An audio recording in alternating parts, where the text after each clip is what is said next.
What is going on, guys? Ultimate Deadpool here, and I just got back from seeing The Batman 2022. Now, this is a non-spoiler review, so there will not be any spoilers in it. So, real quick, I did get a Batman shirt. And also, before we get started, the official Batman merchandise mug that you can get at select theaters, and it's got that really cool bat emblem on top. Okay, so now for the movie review. This movie, I didn't like it. I absolutely freaking loved this movie. This was so well crafted. This was Batman at his purest. This was exciting. This was fun. This was just overall just action-packed.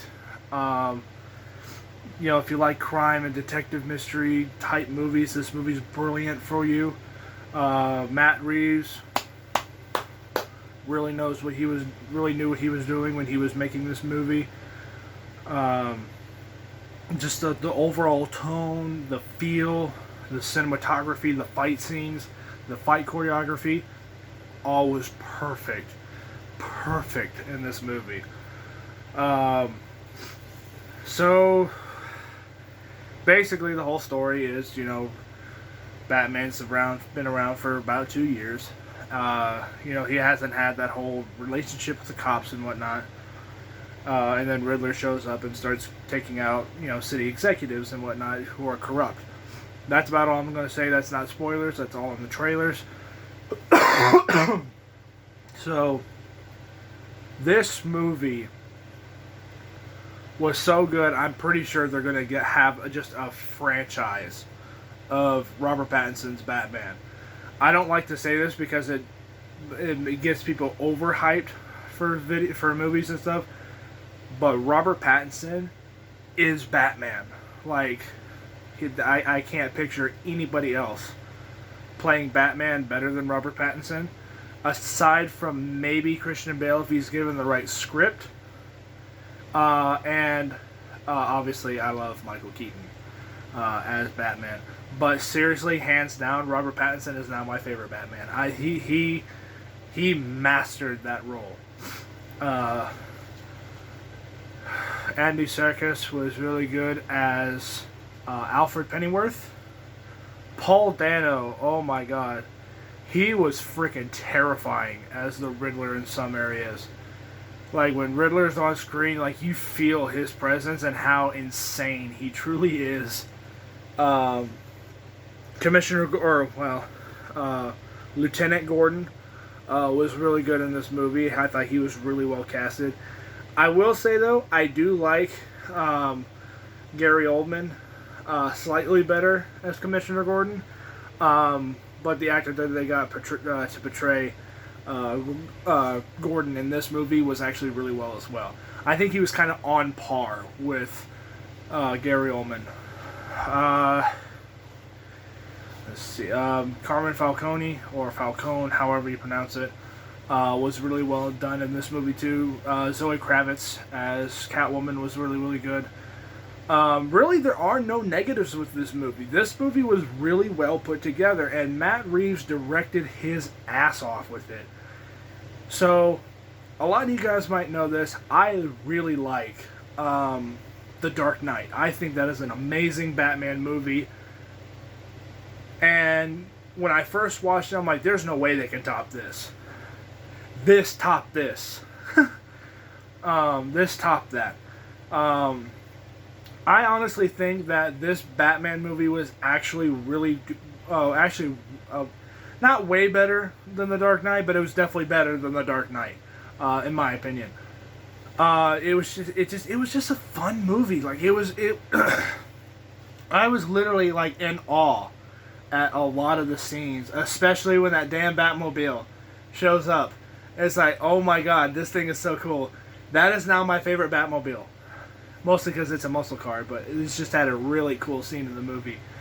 Really quick, Colin Farrell, I think that's how you pronounce his name, did did really great as the Penguin.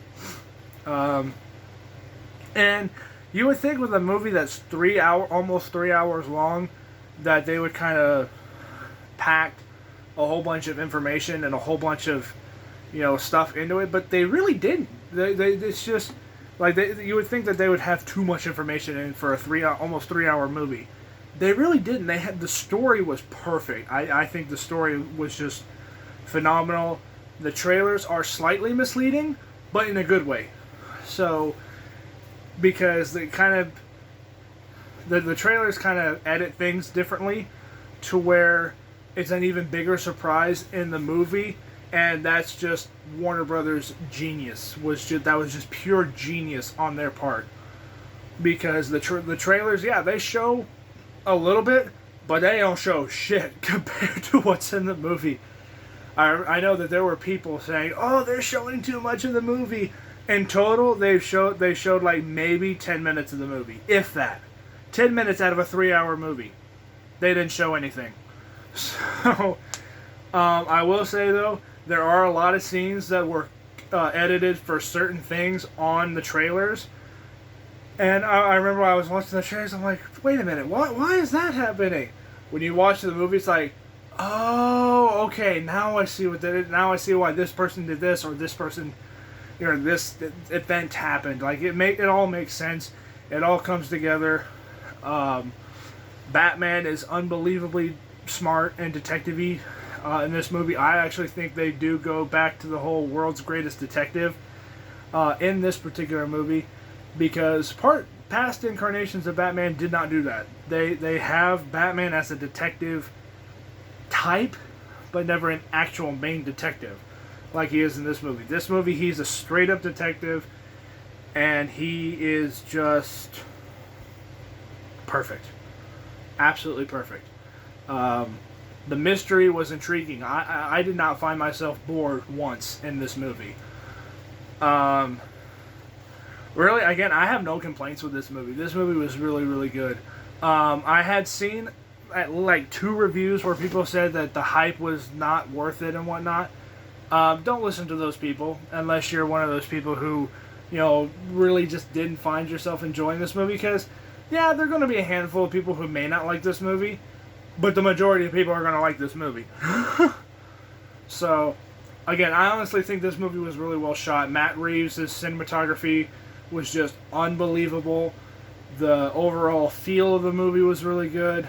It was dark, it was gritty, and it actually had a lot of humor in it too. There were a lot of scenes that made me laugh, and Paul Dano was hands down responsible for that. So, speaking of which, Paul Dano's Riddler, not only was he creepy, a lot of people think he's just going to be a regular serial killer. No.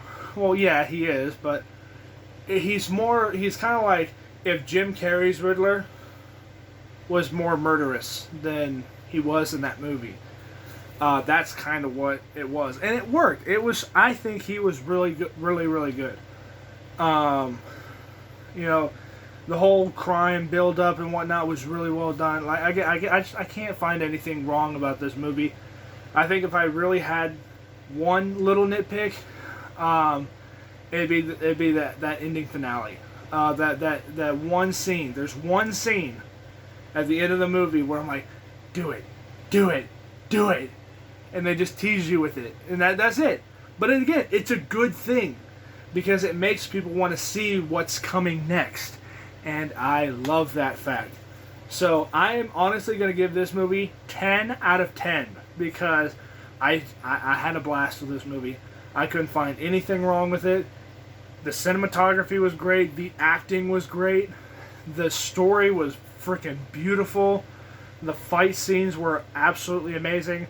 Straight out of Arkham. I did see Tyrone Magnus's review, and he said that the fight scenes did not top that warehouse scene. No offense to you, Tyrone Magnus. I love your channel, man. But I'm going to call bullshit on that because there were a lot of scenes that were very brutal, and I think actually almost top, if not come equal at that level to that fight scene in Batman vs. Superman. So, but again, that's just my opinion. So, that's my review on Robert Pattinson's the Batman. So, yeah, that's pretty much it. I absolutely had fun with this movie. So, if you guys liked my review, go ahead and let me know what your guys' thoughts are on this movie if you've already seen it. If you have seen it and comment, please do not put any spoilers in the comment section on this video. And with that, so that way people can enjoy the movies for themselves whenever they want to see it. I'm going to go ahead and do my spoiler review now. So thank you guys so much for watching. I hope you guys enjoyed, and I'll catch you guys all later. Bye.